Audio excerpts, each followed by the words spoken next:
I spent 8 months. It's easy to relapse, but your mind has to be stronger than the cravings. Drugs does not love you. You are not the one using drugs.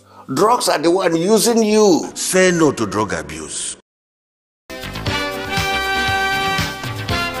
Politician, it's good to see you again. It's been so long since you. Welcome back from that very short break. If you can still hear my voice, it means you're rightly tuned into the frequency meter of 93.3 FM, Unity FM, here in the city of Jos. Before we went on that very short break, we were having an serious discussion as to certain contending issues, especially 141141. It is still your most anticipated socio-economic program, especially when it concerns politics on the plateau and Nigeria at large. It is the Unity Train. Professor Sir, there's a story here that captured my attention. Yesterday during the swearing in of the 5 ministers, appointed ministers, 7 appointed ministers, sorry. Yes. The president made mention of something that captured my attention. He said the Nigerian debt profile has reduced from 97% to 65%. And I feel it is something worth commending. Well, it's not the debt profile per se, but debt servicing. The debt servicing. Yes, the money servicing we use to service the debts. Yes. Or the owners of the language say debt. She don't pronounce the B. Yes. All right. So when Buhari handed over, we're spending about 97% of our income, revenue, to service debts. And we had little left to do any other thing. That's why Buhari had to be going all over the world borrowing. If he hears that Argentina wants to give money, he will borrow. Brazil wants to give, he will borrow. China wants, he will borrow. Germany, US, he had this cap in hand kind of economics of borrowing. In fact, Buhari's administration was synonymous with borrowing. Borrow, he will borrow today. Tomorrow he will borrow again. The next time you hear he is borrowing, all through his 8 years it was just borrowing. And there is very little on ground to show for all the money that was borrowed during the 8 years of the Buhari administration. That was one unfortunate administration in the history of this country. Very little was done. And at the end of the day, Nigeria was plunged into more debts, than ever before. Remember that when Obasanjo came into power, to my mind, one of his greatest achievements was that he knocked out the debts of Nigeria to zero. True. Nigeria started on a very sound, fantastic footing, and we did well relatively, with hindsight, compared to subsequent regimes that took over, subsequent governments after Obasanjo. I was one of those that promoted the Obasanjo agenda. I was in the Southwest. I was in Abeokuta, Ogun State. I told them vote for Obasanjo in 1999. Of course, they were not happy with me, but I felt that we needed an experienced pilot, to pilot the affairs of the country, having been under military rule for many years.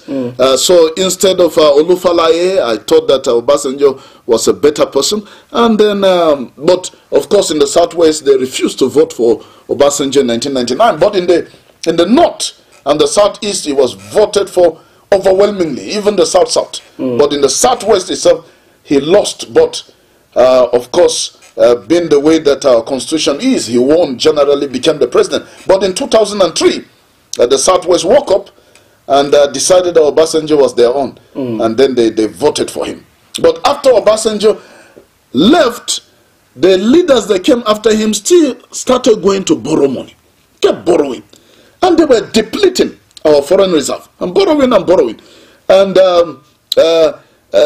President Muhammadu Buhari was the master of them all. He was the chief borrower general of the country. And he kept borrowing and borrowing and borrowing and borrowing. If he had continued, up to today as president, I'm sure he will have still been borrowing, you know, up to today. But Bola Ahmed Tinubu came in. He also did not stop borrowing. He has continued the borrowing policy. He has not borrowed as much as Muhammadu Buhari, but he's still borrowing. And the last time I know, we borrowed billions of dollars, you know, loans that we've already taken. If I'm not mistaken, I think it should have reached up to $6.5 billion or so during Bola Ahmed Tinubu's tenure, money that has been borrowed.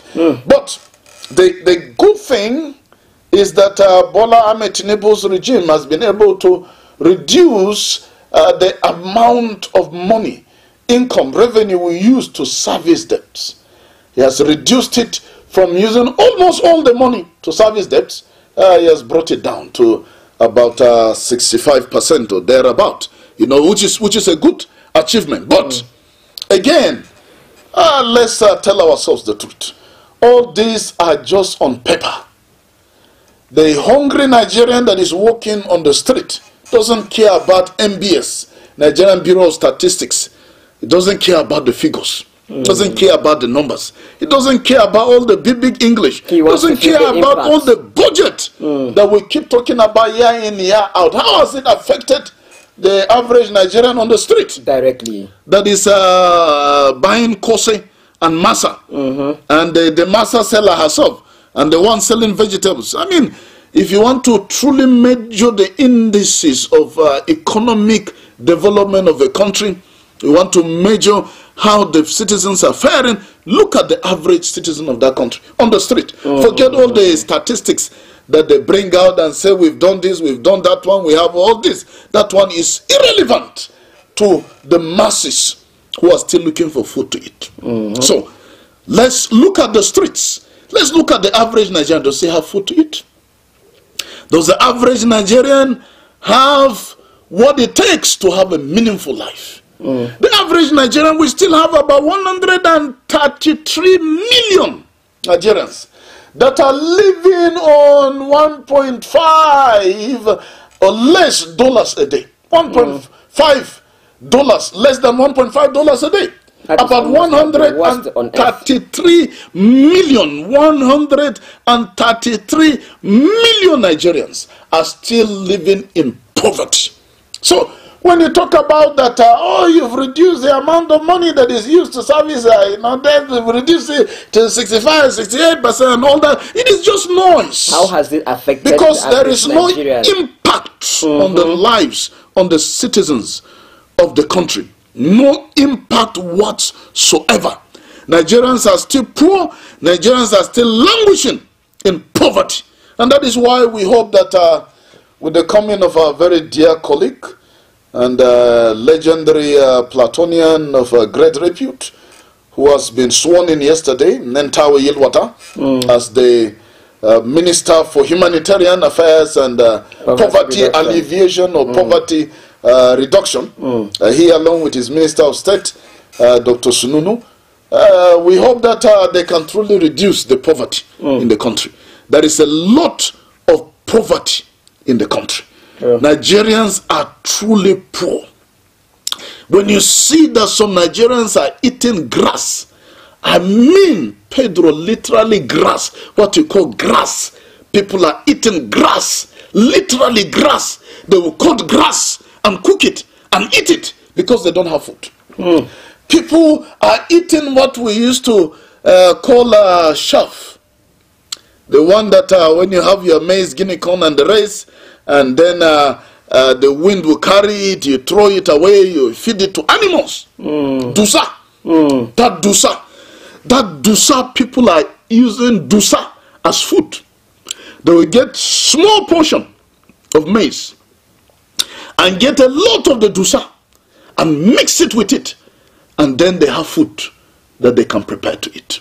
It tells you how hungry Nigerians are. In fact, just go out on the street now. You meet Nigerians that don't know where the next meal will come from today. A lot of Nigerians cannot. They don't know where the next meal will come from. In fact, you see in some communities, you go to a restaurant, you eat, you see all these boys, Almajiri boys are just waiting. As soon as you finish eating, they rush on the plate to devour whatever is left. Go to the refuse bins across our cities. You will see people going there to pick bread that is overgrown with fungus, bread that is full of bacteria, bread that is already decomposing. They are looking for it to eat. They are looking for pieces of food here and there to eat. That is the country that is being governed by His Excellency Bola Ahmed Tinubu. That is the country that the Vice President is Kashim Shettima. That is the country where we have 109 senators seated at the Senate and 60 members of the House of Representatives. What are they doing to stop all this extremely great poverty that we're one of the poorest countries on earth? What is the governor of Plateau State, His Excellency Kale Manasseh Mutfong, doing?